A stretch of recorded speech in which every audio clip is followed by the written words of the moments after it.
ಗಮನಿಸ್ತಾ ಇದ್ರಿ Mach drill ಅಂದ್ರೆ ಯಾವ ರೀತಿ ಇರುತ್ತೆ, ಯುದ್ಧದ ಸನ್ನಿವೇಶದಲ್ಲಿ ನಮ್ಮನ್ನ ನಾವು ರಕ್ಷಣೆ ಮಾಡಿಕೊಳ್ಬೇಕಾದಂತ ಸನ್ನಿವೇಶ ಹೇಗೆ, ಅದಕ್ಕೆ ತರಬೇತಿ ಕೊಡುವಂತಹ ಕೆಲಸ ಆಗುತ್ತೆ. ಆಫ್ಟರ್ ಅ ಲಾಂಗ್ ಟೈಮ್ ಯುದ್ಧ ಆಗಬಹುದು. ಸೊ ಈ ಸಂದರ್ಭದಲ್ಲಿ ನಾವು ಯಾವ ರೀತಿ ನಮ್ಮನ್ನ ನಾವು ರಕ್ಷಣೆ ಮಾಡ್ಕೋಬೇಕು, ನಮ್ಮ ಜವಾಬ್ದಾರಿ ಇದು. ಈ ಎಲ್ಲಾ ವಿಚಾರಗಳ ಬಗ್ಗೆ ನಾವು ಮಾಕ್ ಡ್ರಿಲ್ ಮೂಲಕ ಗಮನಿಸಬಹುದು.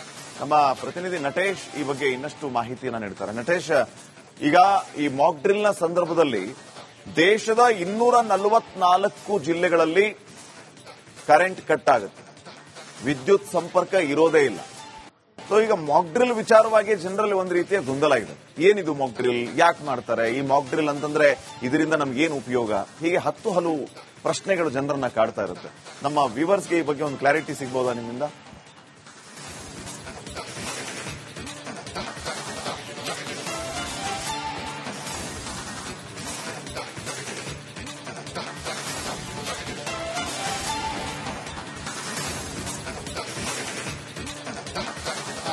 ಪ್ರಮುಖವಾಗಿ ಶ್ರೀಪಾದ್, ಈ ಒಂದು ಮಾಕ್ ಡ್ರಿಲ್ ವಿಚಾರವಾಗಿ ಈಗಾಗಲೇ ಗೃಹ ಇಲಾಖೆ ನಿನ್ನೆಯಷ್ಟೇ ಆದೇಶವನ್ನ ಹೊರಡಿಸಿರುವಂತದ್ದು. 244 ವರ್ಗಗಳಾಗಿ, ಅಂದ್ರೆ ಇಡೀ ದೇಶದಾದ್ಯಂತ 244 ವರ್ಗಗಳನ್ನ ಮಾಡಿ ಅಲ್ಲಿ ಈ ಒಂದು ಮಾಕ್ ಡ್ರಿಲ್ ಅನ್ನ ನಡೆಸೋದಕ್ಕೆ ನಿಯೋಜನೆಯನ್ನ ಮಾಡಿರ್ತಕ್ಕಂಥದ್ದು. ಬಹಳ ಪ್ರಮುಖವಾಗಿ ಈ ಒಂದು ಮಾಕ್ ಡ್ರಿಲ್ ಅಂದ್ರೆ ಏನು ಎನ್ನುವಂಥದ್ದು ಬಹಳಷ್ಟು ಜನಕ್ಕೆ ಗೊತ್ತಾಗದೇ ಇರೋದ್ರಿಂದ ಅದರ ಸಂಪೂರ್ಣ ವರದಿಯನ್ನು ಕೊಡುವಂತಹ ಕೆಲಸವನ್ನ ರಿಪಬ್ಲಿಕ್ ಕನ್ನಡ ಮಾಡ್ತಾ ಇರ್ತಕ್ಕಂಥದ್ದು. ಬಹಳ ಪ್ರಮುಖವಾಗಿ ಈ ಮಾಕ್ ಡ್ರಿಲ್ ಅಂದಂತಹ ಸಂದರ್ಭದಲ್ಲಿ ಯಾವುದೇ ಒಂದು ದೇಶ ಮತ್ತೊಂದು ದೇಶದ ಜೊತೆ ಯುದ್ಧವನ್ನ ಮಾಡಲಿಕ್ಕೆ ಮುಂದಾದಂತಹ ಸಂದರ್ಭದಲ್ಲಿ ತನ್ನ ದೇಶದ ಒಳಗೆ ತೆಗೆದುಕೊಳ್ಳಬೇಕಾದಂತಹ ಮುನ್ನೆಚ್ಚರಿಕಾ ಕ್ರಮಗಳೇನಿದೆ ಆ ಮುನ್ನೆಚ್ಚರಿಕಾ ಕ್ರಮವನ್ನು ತೆಗೆದುಕೊಳ್ಳುವುದಕ್ಕೆ ಈ ಒಂದು ಮಾಕ್ ಡ್ರಿಲ್ ನ ಪ್ರಯೋಗವನ್ನ ಮಾಡಲಾಗುತ್ತೆ. ಬಹಳ ಪ್ರಮುಖವಾಗಿ ಈಗಾಗಲೇ ಭಾರತ ಮತ್ತು ಪಾಕಿಸ್ತಾನದ ನಡುವೆ ಏನು ಉದ್ವಿಗ್ನ ಪರಿಸ್ಥಿತಿ ಉಂಟಾಗಿದೆ, ಯುದ್ಧದ ಕಾರ್ಮೋಡ ಇದೆ. ಹೀಗಾಗಿ ಮಾಕ್ ಡ್ರಿಲ್ ಅನ್ನ ಮಾಡುವಂತಹ ಕೆಲಸಕ್ಕೆ ಕೇಂದ್ರ ಗೃಹ ಸಚಿವಾಲಯ ಮುಂದಾಗಿರ್ತಕ್ಕಂಥದ್ದು. ಈ ಒಂದು ವಿಚಾರವಾಗಿ ಈಗಾಗಲೇ ದೇಶದಾದ್ಯಂತ ಇದರ ಬಗ್ಗೆ ಹಲವು ಸೂಚನೆಗಳನ್ನ ಕೊಟ್ಟಿದ್ದಾರೆ. ಇವತ್ತು ಕೇಂದ್ರ ಗೃಹ ಇಲಾಖೆ ಏನಿದೆ, ನಾನು ಗೃಹ ಇಲಾಖೆಯ ಮುಂಭಾಗದಲ್ಲೇ ಇದ್ದೇನೆ, ಅಲ್ಲೂ ಕೂಡ ಸಭೆಯನ್ನ ನಡೆಸಲಾಗ್ತಾ ಇದೆ. ಯಾಕಂದ್ರೆ ಈ ಒಂದು ವಿಚಾರವಾಗಿ ಮಾಕ್ ಡ್ರಿಲ್ ಅನ್ನ ನಡೆಸಬೇಕಾದಂತಹ ಸಂದರ್ಭದಲ್ಲಿ ಯಾವ ಯಾವ ನಿಯಮಾವಳಿಗಳನ್ನ ಅಳವಡಿಸಿಕೊಳ್ಬೇಕು, ಆಯಾ ರಾಜ್ಯ ಸರ್ಕಾರಗಳು ಹಾಗೇನೆ ಆಯಾ ಸ್ಥಳೀಯ ಮಟ್ಟದ ಜಿಲ್ಲಾಧಿಕಾರಿಗಳಿರ್ಬೋದು, ಅಲ್ಲಿನ ಸಂಪೂರ್ಣ ಜವಾಬ್ದಾರಿಯನ್ನ ಅವರು ವಹಿಸಿಕೊಳ್ಳಬೇಕಾಗುತ್ತೆ. ಇದು ತಳಮಟ್ಟದಲ್ಲಿ ಅಂದ್ರೆ ಗ್ರಾಮ ಪಂಚಾಯಿತಿಗಳಿಂದ ಹಿಡಿದು ಜಿಲ್ಲಾವಾರು ವರ್ಗ ಇರಬಹುದು, ಎಲ್ಲಾ ಕಡೆ ಕೂಡ ಈ ಒಂದು ಮಾಕ್ ಡ್ರಿಲ್ ಅನ್ನ ನಡೆಸುವಂತಹ ಕೆಲಸ ಆಗುತ್ತೆ. ಇದು ಕೂಡ ಇವತ್ತಿನ ಸಭೆಯಲ್ಲಿ ತೀರ್ಮಾನ ಆಗ್ತಕ್ಕಂಥದ್ದು. ಯಾಕಂದ್ರೆ ರಾಜ್ಯ ಮಟ್ಟದಲ್ಲಿ ಹಾಗೂ ಜಿಲ್ಲಾ ಮಟ್ಟದಲ್ಲಿ, ಅದರಲ್ಲೂ ಪ್ರಮುಖವಾಗಿ ಬಾರ್ಡರ್ ಬರ್ತಕ್ಕಂತಹ ರಾಜ್ಯಗಳು, ಅದರಲ್ಲೂ ನಾರ್ತ್ ಭಾಗದಲ್ಲಿ ಬಾರ್ಡರ್ಗಳೇನಿದೆ ಅಲ್ಲಿಗೆ ಜಾಸ್ತಿ ವರ್ಗಗಳನ್ನ ಕೊಟ್ಟು, ಏನು ಸೌತ್ ನ ಕೆಲವು ಅಂದ್ರೆ ಬಾರ್ಡರ್ ಇಲ್ಲದೆ ಇರತಕ್ಕಂತಹ ಪ್ರದೇಶಗಳಿಗೆ ಕಡಿಮೆ ವರ್ಗಗಳನ್ನ ಕೊಡ್ತಾರೆ. ಆದ್ರೆ ದೇಶದಾದ್ಯಂತ ಈ ವರ್ಗಗಳನ್ನ ಮಾಡಿ ಅಲ್ಲಿ ಈ ಒಂದು ಮಾಕ್ ಡ್ರಿಲ್ ಅನ್ನ ಮಾಡುವಂತಹ ಎಲ್ಲಾ ಪ್ರಯೋಗಗಳನ್ನ ಕೂಡ ಮಾಡ್ತಾರೆ. ನಾಳೆ ಅದಕ್ಕೆ ಮುಹೂರ್ತವನ್ನ ಕೇಂದ್ರ ಗೃಹ ಇಲಾಖೆ ಫಿಕ್ಸ್ ಮಾಡಿದೆ. ಅದರ ಮುಂದುವರಿದ ಭಾಗವಾಗಿ ಇವತ್ತು ಗೃಹ ಇಲಾಖೆಯಲ್ಲಿ ಸಾಕಷ್ಟು ಚರ್ಚೆಗಳಾಗ್ತಾ ಇದೆ. ಈಗಾಗಲೇ ಏನು ವಿಡಿಯೋ ಕಾನ್ಫರೆನ್ಸ್ ಮೂಲಕ ಅಲ್ಲಿಯ ಏನು ಜಿಲ್ಲಾಧಿಕಾರಿಗಳಿರ್ಬೋದು, ಅಲ್ಲಿಯ ಸಿಎಂಗಳಿರ್ಬೋದು, ಅವರ ಜೊತೆ ಇಂದು ಸಹ ಬಹಳಷ್ಟು ಚರ್ಚೆಯನ್ನ ನಡೆಸುವಂತಹ ಸಾಧ್ಯತೆ ಇದೆ. ಯಾಕಂದ್ರೆ ನಟೇಶ್ ಮತ್ತೊಂದು ಬ್ರೇಕಿಂಗ್ ಅಪ್ಡೇಟ್ ಬರ್ತಾ ಇದೆ, ವಾಪಸ್ ಬರ್ತೀನಿ ನಿಮ್ಮ ಹತ್ರ ನಾನು. ನಾಳೆ ದೇಶದಾದ್ಯಂತ ಮಾಕ್ ಡ್ರಿಲ್ ಇರುವ ಹಿನ್ನೆಲೆ ಇವತ್ತು ಕೇಂದ್ರ ಗೃಹ ಸಚಿವ ಅಮಿತ್ ಶಾ ಅವರು ಸಭೆಯನ್ನ ಕರೆದಿರೋದು. ಅದರ ಬಗ್ಗೆ ನಮ್ಮ ಪ್ರತಿನಿಧಿ ನಟೇಶ್ ಈಗ ಮಾಹಿತಿಯನ್ನು ನೀಡ್ತಾ ಇದ್ರು. ವಿಡಿಯೋ ಕಾನ್ಫರೆನ್ಸ್ ನ ಮೂಲಕ ಮೀಟಿಂಗ್ ಅನ್ನ ಕರೀತಾ ಇದ್ದಾರೆ. ಗೃಹ ಸಚಿವಾಲಯದ ಹಿರಿಯ ಅಧಿಕಾರಿಗಳು, ಎನ್ಡಿಎಂಎ ಮಹಾನಿರ್ದೇಶಕರು ಈ ಸಭೆಯಲ್ಲಿ ಭಾಗಿಯಾಗ್ತಾರೆ, ರಾಜ್ಯಗಳ ಅಧಿಕಾರಿಗಳು ಭಾಗಿಯಾಗ್ತಾರೆ. ಈ ರೀತಿ ರಾಜ್ಯದಿಂದ ಅಧಿಕಾರಿಗಳು ಭಾಗಿಯಾಗುವ ಸಾಧ್ಯತೆ ಇದೆ. ವಿಡಿಯೋ ಕಾನ್ಫರೆನ್ಸ್ ಮೂಲಕ ಇವರೆಲ್ಲರೂ ಕೂಡ ಈ ಮೀಟಿಂಗ್ ಅನ್ನ ಅಟೆಂಡ್ ಆಗ್ತಾರೆ ಅನ್ನುವಂತ ಮಾಹಿತಿ ಲಭ್ಯ ಆಗ್ತಾ ಇದೆ. ಗೃಹ ಇಲಾಖೆಯ ಹಿರಿಯ ಅಧಿಕಾರಿಗಳು ಕೂಡ ಈ ಸಭೆಯಲ್ಲಿ ಇರ್ತಾರೆ ಅಂತ. ಎಸ್ ನಟೇಶ್, ತಾವು ಹೇಳ್ತಾ ಇದ್ರಿ ಯಾರೆಲ್ಲ ಇರ್ತಾರೆ ಮೀಟಿಂಗ್ ನಲ್ಲಿ, ಆ ಮೀಟಿಂಗ್ ನ ಉದ್ದೇಶ ಏನು, ಎತ್ತ ಅಂತ ಹೇಳಿ ಮುಂದುವರಿಸಿ.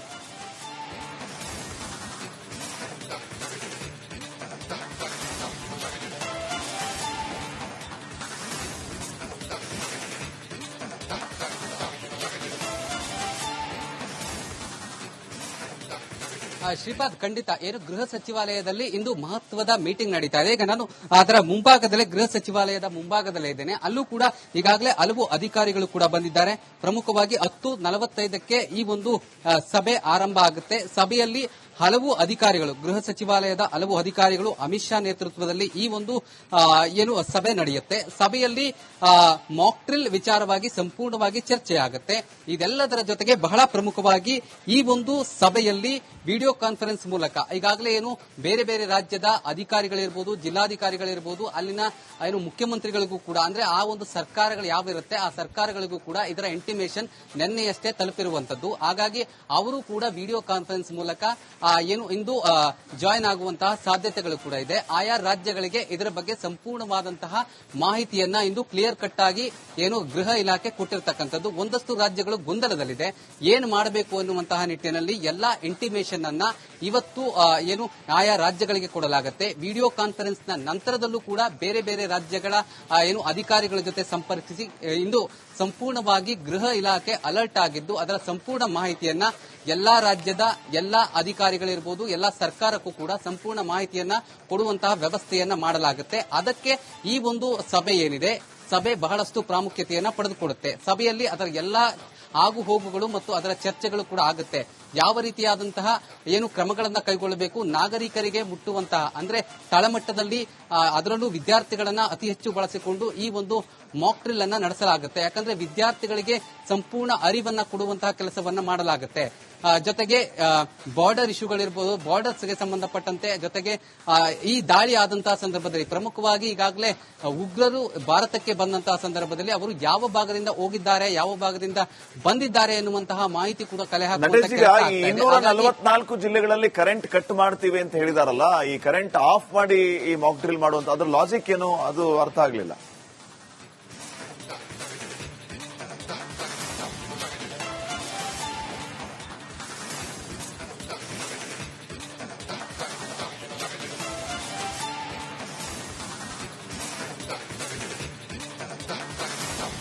ಶ್ರೀಪಾದ್, ಬಹಳ ಪ್ರಮುಖವಾಗಿ ಈ ಕರೆಂಟ್ ವಿಚಾರವಾಗಿ ಸಾಕಷ್ಟು ಚರ್ಚೆ ಆಗ್ತಾ ಇದೆ. ಯಾಕಂದ್ರೆ ಪ್ರಮುಖವಾಗಿ ಇಲ್ಲಿನ ಮಾಹಿತಿಗಳು ಯಾವುದೇ ಕಾರಣಕ್ಕೂ ಬೇರೆ ರೀತಿಯಲ್ಲಿ ಅಂದ್ರೆ ಸಾಮಾಜಿಕ ಮಾಧ್ಯಮಗಳಲ್ಲಿರಬಹುದು ಅಥವಾ ಮತ್ತೊಂದರಲ್ಲಿರಬಹುದು ಯಾವುದೇ ರೀತಿಯಾಗಿ ಶೇರ್ ಆಗಬಾರದು ಎನ್ನುವಂಥದ್ದು. ಇದು ಡಿಫೆನ್ಸ್ ಇಲಾಖೆ ಇರಬಹುದು, ಹಾಗೇನೆ ಗೃಹ ಇಲಾಖೆ ಇರಬಹುದು, ಪ್ರಮುಖವಾಗಿ ಈ ನಿರ್ಧಾರಗಳನ್ನ ಕೈಗೊಳ್ತಾ ಇರ್ತಕ್ಕಂಥದ್ದು. ಯಾಕಂದ್ರೆ ಕೆಲವೊಂದಿಷ್ಟು ರಹಸ್ಯ ಮಾಹಿತಿಗಳು ಬಹಿರಂಗ ಆಗಬಾರದು ಎನ್ನುವಂತಹ ನಿಟ್ಟಿನಲ್ಲಿ ದೇಶದಲ್ಲೂ ಕೂಡ, ಅದರಲ್ಲೂ ಇಲ್ಲಿಂದ ಪಾಕಿಸ್ತಾನಕ್ಕೆ ಒಂದಷ್ಟು ಮಾಹಿತಿಗಳು ರವಾನೆ ಆಗಿರೋದರ ಬೆನ್ನಲ್ಲೇ ಕೇಂದ್ರ ಗೃಹ ಇಲಾಖೆ ಇರಬಹುದು, ಪ್ರಮುಖವಾಗಿ ರಕ್ಷಣಾ ಇಲಾಖೆ ಇರಬಹುದು, ಇದರ ಬಗ್ಗೆ ಸಾಕಷ್ಟು ಕಟ್ಟುನಿಟ್ಟಿನ ಕ್ರಮವನ್ನ ಕೈಗೊಂಡು ಇದರಿಂದ ಮಾಹಿತಿಯನ್ನ ಕೊಡ್ತಾ ಇದ್ದಂತವರನ್ನ ಬಂಧಿಸುವಂತಹ ಕೆಲಸವನ್ನ ಕೂಡ ಈಗಾಗಲೇ ಸರ್ಕಾರ ಮಾಡಿರ್ತಕ್ಕಂಥದ್ದು. ಅದರ ಬೆನ್ನಲ್ಲೇ ಈ ಪವರ್ ಕಟ್ ಏನಿದೆ, ಯಾಕಂದ್ರೆ ಆ ಡ್ರಿಲ್ಲಿಂಗ್ ಸಂದರ್ಭದಲ್ಲಿ, ಮಾಕ್ ಡ್ರಿಲ್ ಮಾಡುವಂತಹ ಸಂದರ್ಭದಲ್ಲಿ ಒಂದಷ್ಟು ಅತಿ ಸೂಕ್ಷ್ಮ ವಿಚಾರಗಳನ್ನ ಆಯಾ ರಾಜ್ಯದ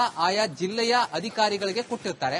ಆ ಅಧಿಕಾರಿಗಳು ಈ ವಿಚಾರವನ್ನ ಅವರಿಗೆ ಮುಟ್ಟಿಸುವಂತಹ ಕೆಲಸವನ್ನ ನೇರವಾಗಿ, ಅಂದ್ರೆ ನಾನು ಮೊದಲೇ ಹೇಳಿದಾಗೆ ತಳಮಟ್ಟದಿಂದ ಈ ಒಂದು ಕಾರ್ಯಕ್ರಮದ ಈ ಒಂದು ಯೋಜನೆಯ ಅಂಶಗಳನ್ನ ಕೊಡಲಾಗುತ್ತೆ. ಹಾಗಾಗಿ ಇವೆಲ್ಲವೂ ಕೂಡ ರಹಸ್ಯ ಮಾಹಿತಿಗಳಾಗಿರುತ್ತೆ. ಇದ್ಯಾವುದೇ ಕಾರಣಕ್ಕೂ ಕೂಡ ಬಹಿರಂಗ ಆಗಬಾರದು ಎನ್ನುವಂತಹ ನಿಟ್ಟಿನಲ್ಲಿ ಇದು ಕೇವಲ ವೈಯಕ್ತಿಕವಾಗಿ, ಅಂದ್ರೆ ಎಲ್ಲರಿಗೂ ಕೂಡ, ಎಲ್ಲಾ ಜನರಿಗೂ ಮುಟ್ಟಬೇಕು ಎನ್ನುವಂತಹ ತೀರ್ಮಾನವನ್ನ ಕೇಂದ್ರ ಗೃಹ ಇಲಾಖೆ ಕೈಗೊಂಡಿದೆ. ಇದನ್ನ ರಹಸ್ಯವಾಗಿ ಕಾಪಾಡಬೇಕು ಈ ಎಲ್ಲಾ ಮಾಹಿತಿಗಳನ್ನ ಕೇಂದ್ರ.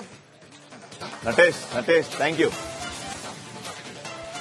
ಗಮನಿಸ್ತಾ ಇದ್ರಿ ಮಾಕ್ ಡ್ರಿಲ್ ಅಂದ್ರೆ ಯಾವ ರೀತಿ ಇರುತ್ತೆ, ಯುದ್ಧದ ಸನ್ನಿವೇಶದಲ್ಲಿ ನಮ್ಮನ್ನ ನಾವು ರಕ್ಷಣೆ ಮಾಡಿಕೊಳ್ಬೇಕಾದಂತ ಸನ್ನಿವೇಶ ಹೇಗೆ, ಅದಕ್ಕೆ ತರಬೇತಿ ಕೊಡುವಂತಹ ಕೆಲಸ ಆಗುತ್ತೆ. ಆಫ್ಟರ್ ಲಾಂಗ್ ಟೈಮ್ ಯುದ್ಧ ಆಗಬಹುದು. ಸೊ ಈ ಸಂದರ್ಭದಲ್ಲಿ ನಾವು ಯಾವ ರೀತಿ ನಮ್ಮನ್ನ ನಾವು ರಕ್ಷಣೆ ಮಾಡ್ಕೋಬೇಕು, ನಮ್ಮ ಜವಾಬ್ದಾರಿ ಇದು.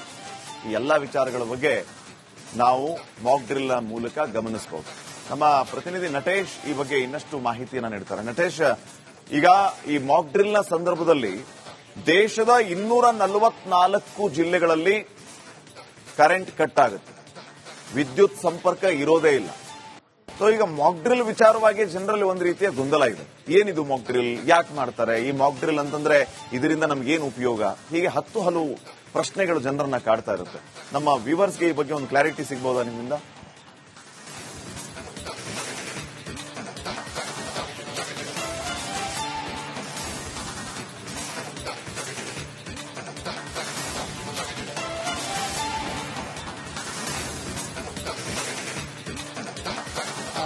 ಪ್ರಮುಖವಾಗಿ ಶ್ರೀಪಾದ್, ಈ ಒಂದು ಮಾಕ್ ಡ್ರಿಲ್ ವಿಚಾರವಾಗಿ ಈಗಾಗಲೇ ಗೃಹ ಇಲಾಖೆ ನಿನ್ನೆಯಷ್ಟೇ ಆದೇಶವನ್ನ ಹೊರಡಿಸಿರುವಂತದ್ದು.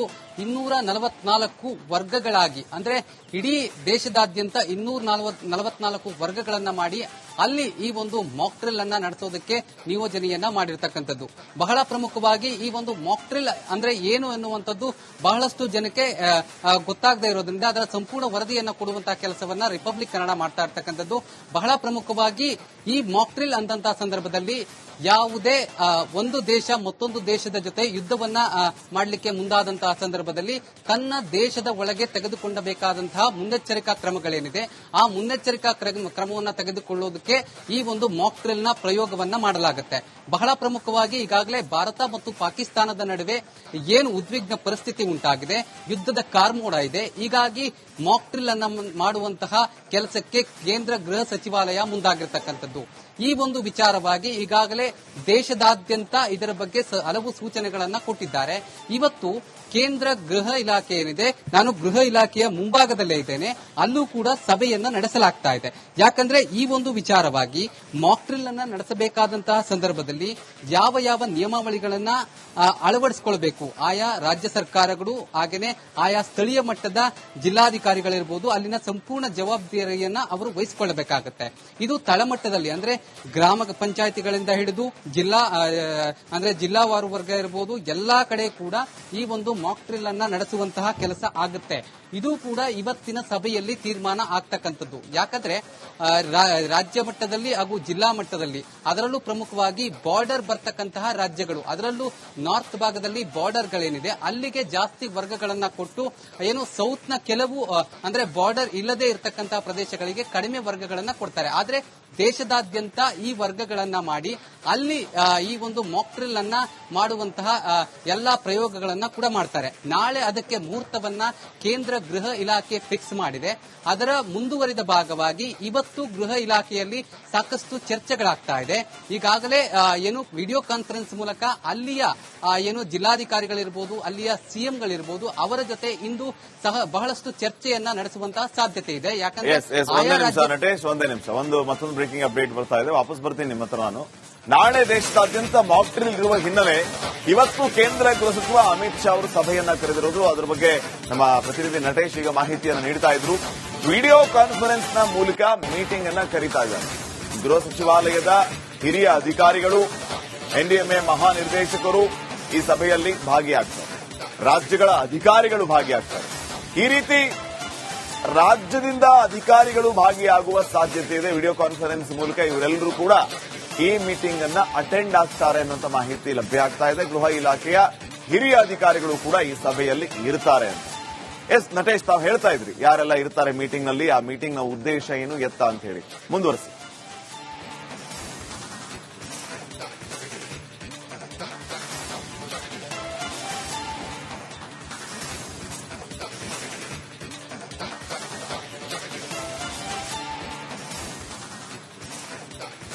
ಶ್ರೀಪಾದ್, ಖಂಡಿತ ಏನು ಗೃಹ ಸಚಿವಾಲಯದಲ್ಲಿ ಇಂದು ಮಹತ್ವದ ಮೀಟಿಂಗ್ ನಡೀತಾ ಇದೆ. ಈಗ ನಾನು ಅದರ ಮುಂಭಾಗದಲ್ಲೇ ಗೃಹ ಸಚಿವಾಲಯದ ಮುಂಭಾಗದಲ್ಲೇ ಇದ್ದೇನೆ. ಅಲ್ಲೂ ಕೂಡ ಈಗಾಗಲೇ ಹಲವು ಅಧಿಕಾರಿಗಳು ಕೂಡ ಬಂದಿದ್ದಾರೆ. ಪ್ರಮುಖವಾಗಿ 10:45ಕ್ಕೆ ಈ ಒಂದು ಸಭೆ ಆರಂಭ ಆಗುತ್ತೆ. ಸಭೆಯಲ್ಲಿ ಹಲವು ಅಧಿಕಾರಿಗಳು, ಗೃಹ ಸಚಿವಾಲಯದ ಹಲವು ಅಧಿಕಾರಿಗಳು ಅಮಿತ್ ಶಾ ನೇತೃತ್ವದಲ್ಲಿ ಈ ಒಂದು ಏನು ಸಭೆ ನಡೆಯುತ್ತೆ. ಸಭೆಯಲ್ಲಿ ಮಾಕ್ ಡ್ರಿಲ್ ವಿಚಾರವಾಗಿ ಸಂಪೂರ್ಣವಾಗಿ ಚರ್ಚೆ ಆಗುತ್ತೆ.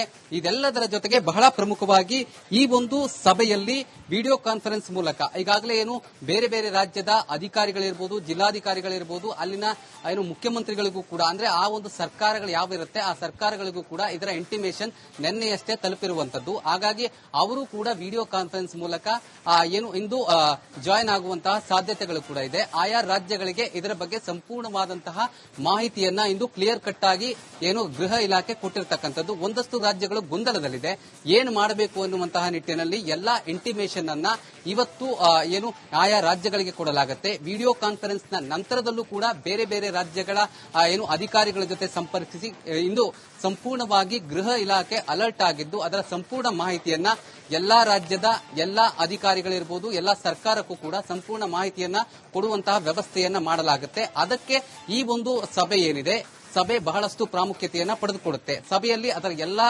ಆಗು ಹೋಗುಗಳು ಮತ್ತು ಅದರ ಚರ್ಚೆಗಳು ಕೂಡ ಆಗುತ್ತೆ. ಯಾವ ರೀತಿಯಾದಂತಹ ಏನು ಕ್ರಮಗಳನ್ನ ಕೈಗೊಳ್ಳಬೇಕು, ನಾಗರಿಕರಿಗೆ ಮುಟ್ಟುವಂತಹ ಅಂದ್ರೆ ತಳಮಟ್ಟದಲ್ಲಿ ಅದರಲ್ಲೂ ವಿದ್ಯಾರ್ಥಿಗಳನ್ನ ಅತಿ ಹೆಚ್ಚು ಬಳಸಿಕೊಂಡು ಈ ಒಂದು ಮಾಕ್ ಡ್ರಿಲ್ ಅನ್ನ ನಡೆಸಲಾಗುತ್ತೆ. ಯಾಕಂದ್ರೆ ವಿದ್ಯಾರ್ಥಿಗಳಿಗೆ ಸಂಪೂರ್ಣ ಅರಿವನ್ನ ಕೊಡುವಂತಹ ಕೆಲಸವನ್ನ ಮಾಡಲಾಗುತ್ತೆ. ಜೊತೆಗೆ ಬಾರ್ಡರ್ ಇಶ್ಯೂಗಳಿರ್ಬೋದು, ಬಾರ್ಡರ್ಸ್ಗೆ ಸಂಬಂಧಪಟ್ಟಂತೆ, ಜೊತೆಗೆ ಈ ದಾಳಿ ಆದಂತಹ ಸಂದರ್ಭದಲ್ಲಿ ಪ್ರಮುಖವಾಗಿ ಈಗಾಗಲೇ ಉಗ್ರರು ಭಾರತಕ್ಕೆ ಬಂದಂತಹ ಸಂದರ್ಭದಲ್ಲಿ ಅವರು ಯಾವ ಭಾಗದಿಂದ ಹೋಗಿದ್ದಾರೆ, ಯಾವ ಭಾಗದಿಂದ ಬಂದಿದ್ದಾರೆ ಎನ್ನುವಂತಹ ಮಾಹಿತಿ ಕೂಡ ಕಲೆ ಹಾಕುವಂತಹ 244 ಜಿಲ್ಲೆಗಳಲ್ಲಿ ಕರೆಂಟ್ ಕಟ್ ಮಾಡ್ತೀವಿ ಅಂತ ಹೇಳಿದಾರಲ್ಲ, ಈ ಕರೆಂಟ್ ಆಫ್ ಮಾಡಿ ಈ ಮಾಕ್ ಡ್ರಿಲ್ ಮಾಡುವಂತ ಅದ್ರ ಲಾಜಿಕ್ ಏನು ಅದು ಅರ್ಥ ಆಗ್ಲಿಲ್ಲ.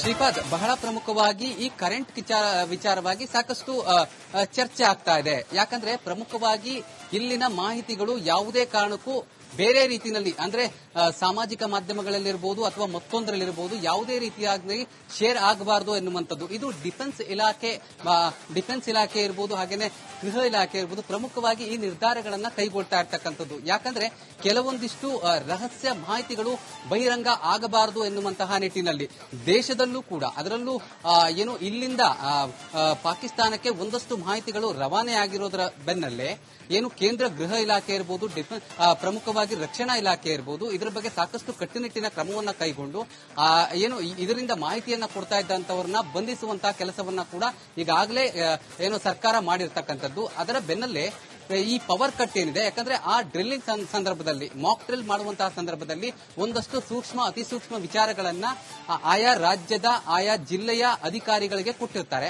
ಆ ಅಧಿಕಾರಿಗಳು ಈ ವಿಚಾರವನ್ನ ಅವರಿಗೆ ಮುಟ್ಟಿಸುವಂತಹ ಕೆಲಸವನ್ನ ನೇರವಾಗಿ, ಅಂದ್ರೆ ನಾನು ಮೊದಲೇ ಹೇಳಿದಾಗೆ ತಳಮಟ್ಟದಿಂದ ಈ ಒಂದು ಕಾರ್ಯಕ್ರಮದ ಈ ಒಂದು ಯೋಜನೆಯ ಅಂಶಗಳನ್ನ ಕೊಡಲಾಗುತ್ತೆ. ಹಾಗಾಗಿ ಇವೆಲ್ಲವೂ ಕೂಡ ರಹಸ್ಯ ಮಾಹಿತಿಗಳಾಗಿರುತ್ತೆ. ಇದು ಯಾವುದೇ ಕಾರಣಕ್ಕೂ ಕೂಡ ಬಹಿರಂಗ ಆಗಬಾರದು ಎನ್ನುವಂತಹ ನಿಟ್ಟಿನಲ್ಲಿ ಇದು ಕೇವಲ ವೈಯಕ್ತಿಕವಾಗಿ ಅಂದ್ರೆ ಎಲ್ಲರಿಗೂ ಕೂಡ, ಎಲ್ಲಾ ಜನರಿಗೂ ಮುಟ್ಟಬೇಕು ಎನ್ನುವಂತಹ ತೀರ್ಮಾನವನ್ನ ಕೇಂದ್ರ ಗೃಹ ಇಲಾಖೆ ಕೈಗೊಂಡಿದೆ. ಇದನ್ನ ರಹಸ್ಯವಾಗಿ ಕಾಪಾಡಬೇಕು ಈ ಎಲ್ಲಾ ಮಾಹಿತಿಗಳನ್ನು ಕೇಂದ್ರ ನಟೇಶ್ ಥ್ಯಾಂಕ್ ಯು.